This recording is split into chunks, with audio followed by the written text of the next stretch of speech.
To find the average or mean of a set of n numbers is found by adding the numbers up and dividing by the total amount of numbers, otherwise known as n.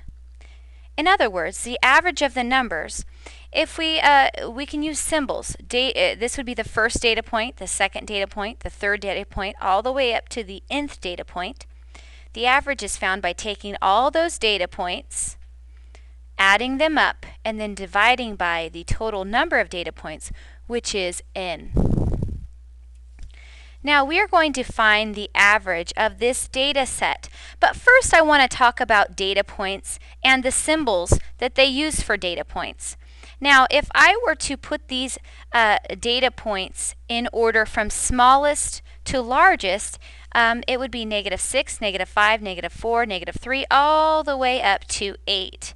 Now, a -6, that would be the first data point. -5 would be the second. -4 would be the third data point, and so on.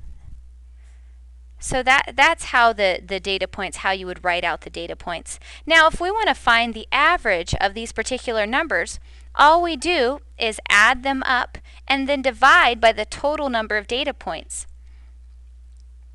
And if you see here, our last data point is a 12th data point. That lets us know that there are 12 data points in the data set. And if we count it up, 1, 2, 3, 4, 5, 6, 7, 8, 9, 10, 11, 12. Yes, there are 12. That means that n equals 12. So to find the average of this data set, we're just going to add up all of these numbers. And they're all listed here. Now sometimes when you're dealing with positive and negative numbers, I like to just add up all the negative numbers together into one lump sum. And if you do that, what you arrive at is -18. And then if you add up all the positive numbers, you get a +36. Now then you take add these numbers together and you get 18. And remember, you divide by n, the total number of elements, data points in this data set, and they're 12. That's why this is divided by 12, and also 18 is divided by 12. Now, if you feel confident adding up positive and negative integers, then you can just add them all up and skip to 18 divided by 12. And when we go 18 divided by 12, that equals 1.5. So 1.5 is indeed the average for this particular data set. Now we're going to be looking at a different type of a different format. We're going to find the average using a frequency table. Now this is a little different. This is a frequency table dealing with Statistics 101 test scores.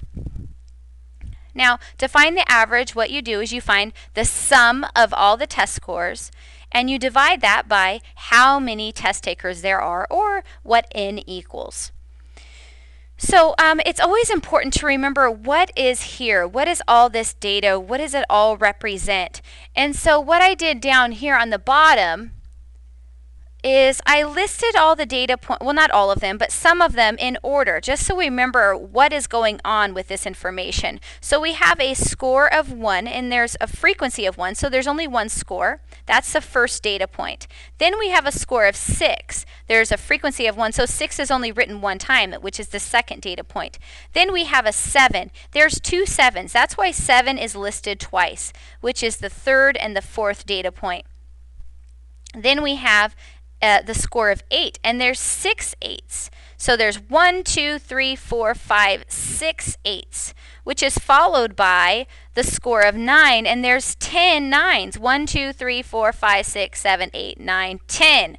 So to find the average, we have to keep going. We have to add up all these scores. So we have to go 1 plus 6 plus 7 plus 7 plus 8 plus 8 plus 8 plus 8 plus 8 plus 8 plus 9 plus 9 plus 9 plus 9 plus 9 plus 9 plus 9 plus 9 plus 9 plus 9 plus 10. And we have to keep going. And then there's 16 10s, so 10 would be listed 16 times. Well, there's 7. Well, we'd have to do that. It seems like there's a lot of data points here, so it would be a really long list. Now, is there an easier way to do this? Is there a different way to represent 7 plus 7? And yes, there is. 7 plus 7 is the same thing as going 7 times 2. Is there a different way to represent 8 plus 8 plus 8 plus 8 plus 8 plus 8? Yes, there is. There's 1, 2, 3, 4, 5, 6 eights. 8, all of those, that's the same thing as writing 8 times 6.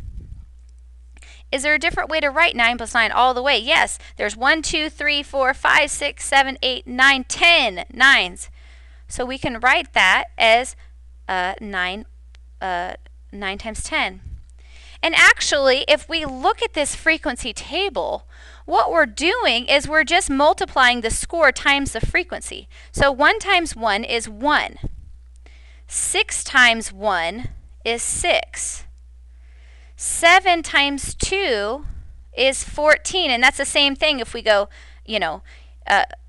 7 times 2 is 14. See, we have our 1 plus our 6 plus, 7 times 2, which is 14, plus, what 8 times 6 is, that's 48. Well, that's the same thing as 8 times 6, which is 48. So we can go 9 times 10, which is 90, plus 10 times 10, which is 160, plus 11 times 13, which is 143, plus 10 times 9, which is 108, plus 13 times 8, which is 104, plus 14 times 5, which is 70, plus 15 times 2, which is 30, plus 16 times 1, which is 16, plus 24 times 1. Now what this is going to give us, when we add all these up, this is going to be the sum of all the test scores. And if you add up all those numbers, what you actually end up getting is 814. So what that means is that the sum of the test scores equals 814. Then we divide that by how many test takers there are. How many people took the test? We need to figure out what n is. And if we figure out what n is, what we're doing is we're just adding up all of these frequencies. We're going 1 plus 1 plus 2 plus 6 plus 10 plus 16 plus 13 plus 9 plus 8 plus 5 plus 2 plus 1 plus 1. And I've done this ahead of time. All of these frequencies add up to 75, which means that n equals 75. So how many test takers are there? Well, there's 75. And when you go 814 divided by 75, that's going to be our average. And what that ends up being is 10.85. So the average of this frequency table equals 10.85.